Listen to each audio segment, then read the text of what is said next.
bicara ke primer ya, sekunder tidak dibicarakan. Artinya ya sekunder ya sing ada mau diambil ambilan gitu aja. Kita nanti belajarnya di primer. Instrumen penelitian data kuantitatif primer. Pengumpulan data dan skala pengukuran. Artinya apa? Kalau sudah ngomong kuantitatif mesti harus tahu bagaimana cara mengumpulkan data yang tadi itu metode-metodenya dan kemudian skala pengukuran. Karena skala pengukuran ini nanti atau skala data itu nanti akan bisa dipakai untuk menentukan ujinya. Nah biasanya kita harus tahu dulu skala pengukuran, penelitian dulu. Kalau mau orang skala pengukuran ya harus penelitian dulu lah. Lah kok ujung-ujung mengukur tekano kepinginane penelitian gitu. Suatu cara ilmiah untuk memecahkan suatu masalah dan untuk menembus batas-batas ketidaktahuan manusia itu bisa belajar ya. Kegiatan penelitian mengumpulkan dan memproses data sehingga data tersebut dapat dikomunikasikan oleh peneliti dan hasilnya bisa dinikmati, pokoknya bisa informatif, orang bisa tahu. Di sini sering saudara menulis merasa bahwa ini saya tahu sudah saya tulis, tapi ternyata orang baca tidak paham. Itu jangan sampai seperti itu. Artinya saudara menulis kadang-kadang ngerti, tapi orang lain yo mesti maksudnya jangan sampai seperti itu. Jadi saudara waktu membuat suatu penelitian, kemudian membuat hasil dan sebagainya, saudara pahami atau tanyakan kepada temannya dan sebagainya. Kamu ngerti ya ini maksudku ini? Kalau dia sudah ngomong, oh iya paham aku, berarti benar. Tapi kalau saudara aja yang paham, orang lain nggak paham, berarti ada sesuatu. Karena intinya adalah saudara memberikan informasi dan orang lain harus memahami.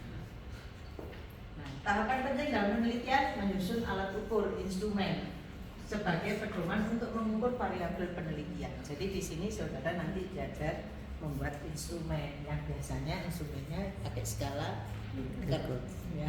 Karena itu mesti kalau memang itu masih baru, modifikasi, validitas dan reliabilitas. Alat ukur harus valid. Kesahihan suatu alat ukur dan reliable keajikan. Jenis alat ukur bisa tadi ya yang kita bicarakan. Penyusunan angket yang baik macam-macam ya, misal populasinya harus diperlihatkan, tingkat sosial ekonominya bagaimana dan seterusnya sehingga hasilnya.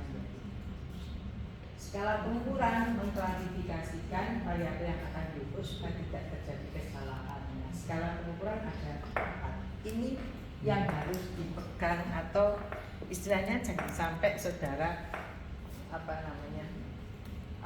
kabur gitu ya pengetahuan tentang skala data. Karena ternyata di kuantitatif skala data ini akan menentukan ujinya. Untungnya skala data nominal dan ordinal itu cukup saudara pikirkan bahwa itu adalah skala kategori. Kemudian skala interval dan rasio adalah skala numerik. Cuman kita kalau lebih tahu lagi bagian-bagiannya kan lebih bagus ya. Skala nominal artinya apa? Berarti tidak ada tingkatannya. Misalnya saja contohnya apa? Jenis kelamin. Terus apa lagi? Usia? Ada tingkatnya. Apa? Sakit atau tidak, keadaan kejadian sakit. Terus apa lagi? Nominal. Golongan darah, walaupun ada tingkat macam-macam ABC, kok mesti A itu lebih tinggi tingkatannya daripada golongan darah B ya kan enggak. Agama Islam, Kristen, walaupun banyak nggak mungkin aku Islam mesti lebih tinggi dimarahi orang Kristen ya. Jadi itu nominal, tidak ada tingkatannya. Terus kalau ordinal berarti ada tingkatannya. Misalnya apa? Usia. Kenapa? Usia tingkatan? Pendidikan. Jenis apa? Tingkat Pendidikan. Apa lagi? Penghasilan atau tingkat sosial ekonomi ya, jadi ada tingkatannya, pendidikan dan seterusnya. Nah sekarang kalau skala interval ini refresh aja ya, bedanya apa skala interval sama skala rasio? Kan sama-sama angka. Nol mutlak, yang ada nol mutlaknya yang mana? Rasio. Artinya apa? Contohnya rasio yang mana kira-kira? berat badan, terus Suhu. usia. Itu kalau 0 ya memang belum lahir anaknya itu ya, dan seterusnya. Kalau interval Suhu. suhu ya 0 itu ya rasanya masih ada nih, dingin 0 itu ya. Es 0 derajat, saya pegang masih ada bendanya, tapi kalau berat badan 0 ya nggak ada yang ditimbang ya, dan seterusnya. Jangan disalahartikan dengan kelas interval. Kelas interval itu sudah sama dengan apa? Kalau kelas interval sudah sama dengan ordinal. Misalnya usia 0 sampai 10, 11 sampai 20 dan seterusnya, sudah bukan interval. Dia sudah masuk ke ordinal, walaupun namanya itu kelas interval, range-nya berapa dan seterusnya, ada hitung-hitungannya. Jelas ya, ini harus diketahui sehingga saudara nanti menganalisisnya gampang. Kalau dari sini kita nggak ngerti, bingung melakukan uji analisisnya apa. Nah, sekarang kalau skala nominal tadi ya kita sudah bilang, dan kita bisa lewati ini. Skala ordinal kita bisa lewati, skala interval juga, ya. Kualitas Tingkat itu interval ya. Sangat puas dan seterusnya, sangat setuju, tidak setuju dan seterusnya. Skala rasio ini nanti umur. Sekarang kita masuk ke skala Likert.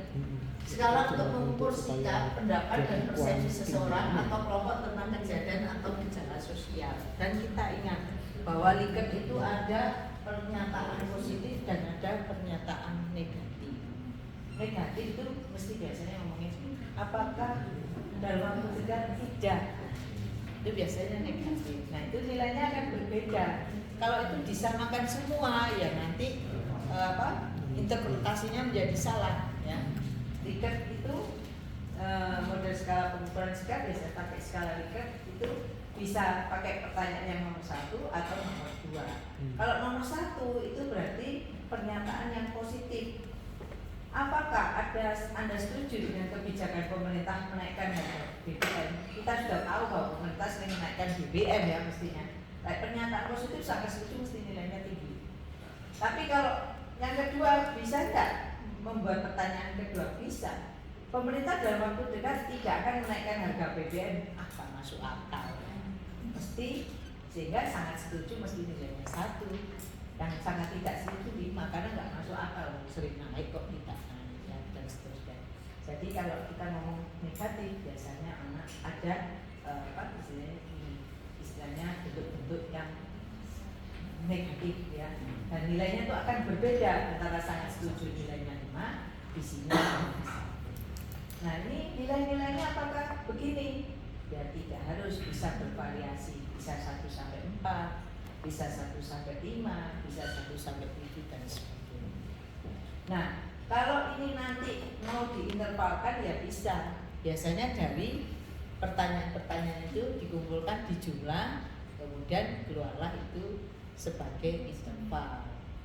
Tapi ada juga yang, saya pengen ini kok, pengen melihat kalau nanti di jumlah, nanti jumlahnya paling kecil itu misalnya kalau ada 1 ya berarti misalnya pertanyaannya 5, paling kecil mesti nilainya 5. Paling besar 5 kali 5 25. Saya mau bagi 2 aja. Berarti nanti dihitung di jumlah. Berarti dia nilainya kurang dari berapa? Kurang dari misalnya mau 2 ya, baik sama kurang. Dilihat kalau pertama itu 5 soal berarti 5 sama 25. Berarti kalau itu 12,5 atau 13 itu kurang. Kalau lebih dari itu baik. Itu sudah bukan interval lagi. Sudah masuk ke bisa nominal, bisa ordinal, tergantung kita karena cuma 2 pilihannya, baik sama buruk. Tapi kalau tidak ada tingkatannya ingin nominal. Jadi beda, tergantung kita maunya apa. Mau tak buat setelah tak jumlah saya golongkan, atau dari itu aja kita akan melihat berarti itu interval, dan mungkin rasio karena kita pakai skala 3. Nolnya itu bukan nol beneran gitu ya. Paham dari sini? Nah, ini ada skala Goodman. Sekarang digunakan untuk jawaban yang bersifat jelas, tegas dan konsisten. Ya. Jadi Kak, maaf memotong. Ya nggak apa-apa lah, bagus gitu motong tak lain. Jadi kalau skala Likert itu belum tentu datanya ordinal atau interval ini. Itu dalam kita mau apa? Kalau sudah nanti dilomong, kalau jumlahnya antara ini sampai ini selesai total kan kuesioner itu bukan mesti satu ya, bisa dari mau misalnya kita ngomong tangible ada 5 pertanyaan, ternyata itu total jumlahnya segini. Kalau cuma ini aja mau dianalisis ya sudah itu interval. Tapi kalau dari situ saya ingin tahu nih berapa sampai berapa itu baik, berapa sampai berapa cukup, berapa sampai berapa kurang ya kak jadi interval, jadinya ordinal. Ujinya nggak boleh sama. Misalnya kalau mau regresi ya regresinya kalau sudah ordinal logistik. Kalau interval regresinya adalah regresi linier. Tapi itu juga tergantung y-nya, yang mana y-nya. Kalau pertanyaannya di Likert itu misalnya 1 sampai 2, 3 sampai baik 4 sampai berarti datanya tetap nanti kalau Jangan salah kita ya.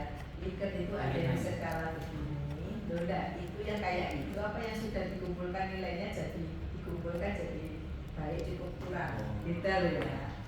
Jadi masing-masing saya ada 5 pertanyaan. Satunya ada yang sangat setuju atau tidak atau puas tidak puas apa itu ya. Itu masih nilai 1-1. Kalau kita mau kan biasanya misalnya kepuasan terdiri dari apa gitu ya. Kalau itu mau sudah dijumlah dan jumlahnya sudah itu pakai rata plus minus SD itu interval. Tapi kalau terus tak jumlah ternyata tak kelompok kalau ini sampai ini berapa persennya ya, terus ini sampai ini berapa persen, berarti itu masuk ke ordinal. Paham nggak? Saya kan ada 0 sampai 5 walaupun dijumlah kok nanti bisa saja nilainya pakai yang itu atau pakai rata-ratanya boleh. Tergantung kok penggolongan ini berarti sudah masuk ke ordinal. Jadi nggak masing-masing untuk melihat, tapi setelah itu kan mesti di total kalau dia punya bagian, karena kan ada satu variabel kan punya subvariabel yang mungkin itu yang perlu dianalisis. Nanti kalau Goodman ini biasanya itu tadi yakin tidak yakin, iya tidak dan seterusnya. Apakah ini juga harus dites validitas reliabilitas? Kalau itu suatu pernyataan memang harus dites validitas dan reliabilitasnya. Karena takutnya pertanyaan yang kita buat itu orang tidak memahami apakah itu yang ngerti sama yang tidak. Anak yang pokoknya aku ngawur tak tulis iki dan seterusnya. Maka perlu uji validitas dan reliabilitas. Jadi kan ada ya, samalah kita kalau menilai mahasiswa itu atau ya mahasiswa ya, kan kita ada pembedanya. Soal yang nomor 1 ini apa sudah bisa membedakan antara orang yang ngerti sama nggak ngerti? Dilihat dari mana? Total nilai keseluruhan. Oh ternyata soal ini gampang itu apa? Sing nggak ngerti ya jawabnya bener, sing ngerti ya jawabnya bener. Berarti kan nggak terlalu bagus. Atau bahkan mungkin iki sing nggak ngerti, yo gak bisa jawab, sing ngerti ya jawabannya ya salah. Berarti ada kata-kata di situ yang orang tidak memahami. Misalnya saudara ngomong sama pasien atau dengan pasien respondennya, tapi mungkin ngomongnya terlalu canggih ya karena dokter. Apakah saudara dulu pernah vakum dan sebagainya? Lah kan vakum itu bisa saja. Loh maksudnya apa? Vakum cleaner apa kan dan seterusnya. Sehingga mungkin vakum itu harus dikurung, tindakan yang memerlukan apa dan seterusnya. Jadi harus kita kan kadang nggak sadar nulis kalimat itu ternyata orang nggak paham. Kalau dokter sama dokter mungkin paham, awam kan nggak paham. Ya. Sehingga kalau nanti uji validitas dan reliabilitasnya ada yang tidak cocok, jangan langsung dibuang soalnya. Baca lagi, jangan-jangan itu kalimatnya memang tidak baik, harus diperbaiki. Sayang kan kalau kuesioner dibuang-buang gitu. Ya, lebih baik oh iya diperbaiki. Kalau sudah diperbaiki apa uji lagi? Tak usah. Bisa. Yang penting kita sudah tahu ini dan memang kayaknya memang ini kalimatnya yang nggak benar dan seterusnya. jangan langsung di drop ya. Atas pertimbangan mungkin kalimat itu yang menyebabkan orang tidak memahami. Jelas ya, tidak harus di drop kecuali memang sesuatu yang bertolak belakang. Paham ya?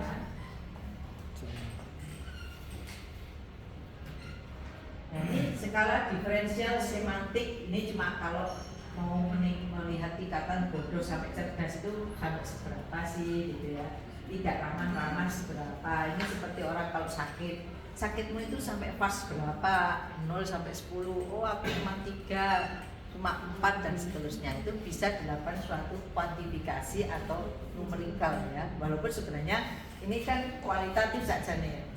Kamu sakit, iya sakitnya gimana? Sangat sakit loh, sakit itu seberapa? Pokoknya sangat sakit. Kalau ada ini bisa tahu, oh sangat sakitnya itu seberapa dan seterusnya. Itu menggunakan skala diferensial semantik. Silakan, saudara mau seperti ini atau yang lainnya. Tapi yang biasa dipakai adalah skala rating. Kalau rating itu sangat baik, cukup baik dan seterusnya, hampir sama ya. Cuma data mentah yang didapat berupa angka kemudian ditafsirkan dalam pengertian kualitatif. Jadi kalau ini jumlahnya ini, oh iya ternyata ini baik, cukup, kurang dan seterusnya, hampir sama ini ya. Nah, ini Truston itu tapi jangan dipakai ya. Skala Truston itu adalah kita sebagai peneliti sudah punya pertanyaan atau pernyataan 1 sampai 10 dengan nilai-nilai kita berbuat sendiri. Terus kemudian ada peserta atau responden yang kita suruh menjawab tapi hanya 5 dari 10. Nanti kita lihat dia itu termasuk range 3 atau range ke-8, antara 3 sampai 8. Nah itu tinggal kita melihat dia mau kita pakai nilai apa. Kalau nilai mentahan misalnya 5, 4, 3 dan seterusnya dari responden-responden tersebut berarti kita menggunakan interval. Tapi kalau sudah dikelompokkan lagi menjadi tinggi, rendah, sedang, berarti sudah masuk ke makanya perlu saudara lihat data ini tak apa no sih dan seterusnya. Ini ya, Truston ini caranya aja. Tapi yang jelas kita langkahnya apa? Atau mungkin ada yang mau ditanyakan lagi? Oh silakan. Ya. Menyusun instrumen penelitian. Instrumen penelitian adalah alat bantu peneliti dalam pengumpulan data. Dimana kalau instrumenmu baik, mutu instrumennya itu menjadi baik, maka mutu data yang dikumpulkan menjadi baik juga. Sehingga di dalam penelitian itu juga berpengaruh. Hubungan instrumen penelitian dengan data itu jantung penelitian yang saling terkait antara latar belakang, permasalahan dan seterusnya. Artinya kalau saudara menggunakan instrumen yang baik, maka hasilnya juga akan menjadi baik. Langkah-langkah dalam menyusun instrumen itu mengidentifikasi variabel, menjabarkan variabel, mencari indikator dan seterusnya. Ini mungkin contohnya lebih ringan di sini. Ya. Jadi kalau saudara istilahnya membuat biasanya kan definisi operasional gitu ya, kita lihat variabelnya apa, produk, dimensi atau subvariabelnya apa, kualitas produk. Kemudian indikatornya apa? Indikatornya adalah misalnya kinerja, daya tahan durability, kesesuaian, fitur dan sebagainya. Kalau kita ngomong makanan dan seterusnya. Deskriptornya itu apa? Hampir dalam bentuk singkat yang nanti dimasukkan di dalam butir item pertanyaan. Jadi deskriptor itu adalah apa yang kamu tanyakan di dalam kinerja. Nah, kalau saudara sudah bisa menyusun dengan baik ini, maka saudara akan bisa melakukan analisis selanjutnya. Jadi saudara mau apa dulu? Judulnya apa? Misalnya hubungan antara A dengan B. Apa ya variabel A itu? Ternyata variabel A itu misalnya produk. Ternyata di situ ada macam-macam ya, kualitas produk, mungkin nilai produk dan sebagainya. Di mana dia ada indikator. Nah, kualitas itu yang mau saya lihat apa saja itu indikatornya, misalnya kinerja, gaya, kesesuaian dan sebagainya. Terus deskriptornya yang mau ditanyakan apa tentang kinerja. Misalnya kita bisa menanyakan tentang rasa makanan, aroma, mungkin estetikanya tampilan makanan, warna makanan, yang semua ini kan hanya pokok-pokok ditampilkan dalam bentuk item pertanyaan di sini atau item pernyataan. Jadi cara-cara kita membuat definisi operasional dan seterusnya. Atau ini dalam bentuk-bentuk bentuk-bentuk contoh-contoh apa yang mau kita lakukan. Jadi kan kadang-kadang kita kan bingung ya, definisi operasional itu apa sih? Ya, definisi operasional ya seperti ini ya. Menjelaskan artinya apa. Kalau kita menyuruh orang lain itu bisa melakukan suatu pekerjaan itu tanpa harus kalau pas kita tidur terus bolak-balik dibangunin. Ki apa sih maksudnya? Tidur lagi, tanya lagi, ki apa sih maksudnya? Berarti itu definisi operasionalnya masih belum bagus. Selama definisi operasionalnya itu membuat orang lain kalau disuruh bisa jalan tanpa harus mengganggu kita, berarti definisi operasional itu sudah. Nah, itu aja prinsipnya. Ini cara-cara ya terserah milih sendiri. Yang penting di sini mesti ada ini biasanya. Kemudian contoh angket ya seperti ini, pertanyaannya apa dan sebagainya, mengerti dan sebagainya ya. Saya kira ini, tapi saya ngambilnya dari mahasiswa. Terus ini contoh wawancara, Bapak Ibu bekerja di bagian apa, sudah berapa lama dan seterusnya. Contoh observasi ada atau tidak dan seterusnya. Terus kemudian langkah-langkahnya ya ada variabel, disamakan dengan teorinya, dibuatkan strat, definisi konseptualnya, operasional dan seterusnya. Saya kira ini bisa dibaca sendiri dengan nanti tekniknya saudara bisa mendalami. Mungkin ada yang mau ditanyakan, mau silakan. Ya. Pada saat kita membuat skala Likert itu kan tadi ada pernyataan positif dan negatif gitu. Itu apakah ada tata caranya tersendiri, misalnya komponen yang selang-seling antara pernyataan positif dan negatif atau lebih baik seperti apa gitu? Ya. Ada beberapa pendapat yang mengatakan bahwa kalau bisa selang-seling gitu ya, supaya orang itu memang nggak hafalan gitu ya. Tapi kalau saya sendiri senengnya ya kalau positif dulu, negatif dulu. Memang kayak yang penting jangan sampai salah saudara menilainya. Itu yang penting. Kalau orang ditanyakan masalah nggak masalah kan dia maksud ditanyakan positif, pertanyaan negatif dan seterusnya nggak masalah, yang penting dia jawab. Tetapi jangan sampai lupa penelitinya, nilainya jangan kalau 5-nya yang positif sama dengan 5-nya yang pertanyaan negatif. Kalau itu salah, babras semua sudah. Ini hasilnya bisa tidak signifikan gara-gara keliru memasukkan.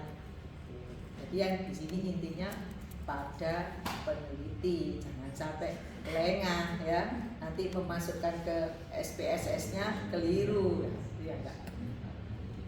Monggo silakan. Yang penting susunannya baik, orang bisa membaca dengan benar. Di beberapa jurnal internasional itu kan ada yang mencantumkan kuesioner. Kalau kita menggunakan kuesioner tersebut, apakah juga perlu dilakukan uji validitas? Itu tadi yang saya bilang, kalau menggunakan bahasa Inggris, saudara terjemahkan itu harus validitas dan validitas. Karena terjemahan itu kan bisa saja nyantol apa enggak gitu ya. Bisa saja orang paham, satunya enggak paham. Ya, seperti itu. Jadi apalagi saudara melakukan modifikasi itu sebagian saya ambil dari sini, sebagian saya ambil dari sini dan seterusnya. Memang kalau bahasa Inggris harus diuji validitas kecuali bahasa Indonesia. Karena biasanya bahasa Indonesia itu sudah menyantumkan ternyata korbannya adalah sebesar ini dan seterusnya, sehingga kita tidak usah uji validitas reliabilitas. Untuk apa sih itu? Untuk meyakinkan kita bahwa ini bisa membedakan orang yang ngerti atau tidak ngerti, orang yang paham tidak paham dan seterusnya. Itu prinsip daripada uji validitas dan reliabilitas. Kalau itu kuesioner ya, kalau kuesioner ya. Kalau yang lainnya juga bisa. Kalau kita misalnya mau melakukan suatu pengukuran ya, tapi kan jangan ya MMRS pengukuran ya, sehingga kita harus melihat koefisien variasinya seberapa, selisihnya sekitar atau enggak dan seterusnya. Tapi kalau saudara lebih ke arah apa itu melihat yang bukan sampai itu biasanya dia nggak sampai ke situnya gitu ya, hanya kuesioner kualitas integritas dilihat apa produk moralnya sama produknya. Jelas ya? Terus juga kalau misalnya saudara mendapatkan kuesioner itu dari bisnis yang full bisnis gitu ya, ternyata mau saudara terapkan di rumah sakit misalnya, memang itu juga harus ada pertimbangan, mungkin harus diinvestasi validitas berkualitas karena memang beda. Monggo ada yang lain? Ya, betul. Kalau kita mengcompile fusionnya juga perlu divalidasi juga. Ya, malah itu harus kan digabung harus. Nggak sulit kok uji validitas reliabilitas itu nggak sulit. Yang sulit itu kan ngasihkannya kuesioner ke peserta yang mau diuji validitas reliabilitasnya. Maksudnya sulit itu ya. Sulitnya nunggu baliknya. Nunggu baliknya. Makanya ya harus kita aktif ya. Kita aktif ayo gimana. Tapi kalau itu di tempat yang memang mengkhususkan itu loh gampang. Misalnya perawat tuh langsung aja bisa sampai dipegang dulu. Yang repot tuh pasien. Pasien itu kan nggak ada ikatan lah istilahnya. Terus ada lagi mungkin? Ya. Kemarin waktu belajar dari pencairan hasil skala likuiditas itu 1 sampai 10. Nah, itu sejauh mana efektifnya validitas dari keadaan respon negatif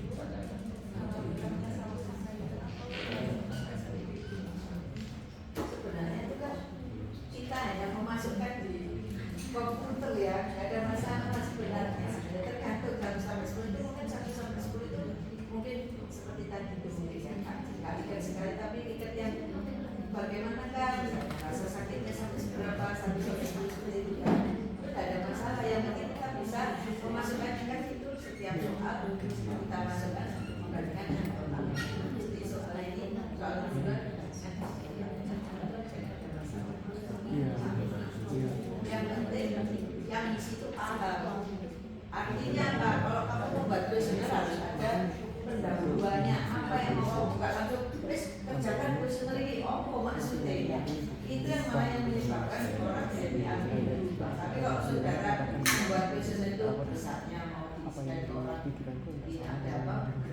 Misalnya saya adalah Dia tetap tangible ini apakah setuju, kalau setuju terus nanti ada kalau misalnya kuesioner itu tentang ini ya harus tolong pilih salah satu mana yang sesuai dengan artinya ini pilih berarti tidak seperti itu harus terus betul. Itu tinggal memasukkan aja Untuk jumlah sampelnya mau kita 15 sampai 30 biasanya 30 tapi kalau saya nggak bisa 15 biasanya seperti itu 30-an kalau nggak bisa ya jadi kita nggak usah ngomong paling enggak yang 0 sampai 5 atau 1 sampai 5, 1 sampai 10 ya tergantung orangnya jawabnya gimana. Kalau 1 sampai 10 kalau pesertanya bisa menjawab dan itu bisa membedakan antara orang yang bisa tidak ngerti ya berarti kan tidak masalah. Kalau ternyata waktu uji terus kita kan masuk ke penelitian. Ya. Hasilnya uji nanti sampelnya ini harus dipakai lagi bisa nggak? Sampel yang diuji tadi. Iya. Tadi yang saya bilang. Kalau itu pertanyaan mau diulang lagi ke orang tersebut ya jangan. Tapi kalau memang hanya sekali dan tidak ada lagi pengulangan lagi itu ya nggak apa-apa. Misalnya pada kontrol. Ya. Kalau nggak ditanya lagi cuma itu ya nggak apa-apa. Isinya aja dipakai. Tapi ada penambahan lagi sampel. Penambahan sampel boleh. Selama itu aja diulang-ulang lah ya. Berarti itu auto itu lah. Jadi masih bisa dipenambahkan. Tapi nanti di dalam penjelasan ya ada orang yang tidak aja.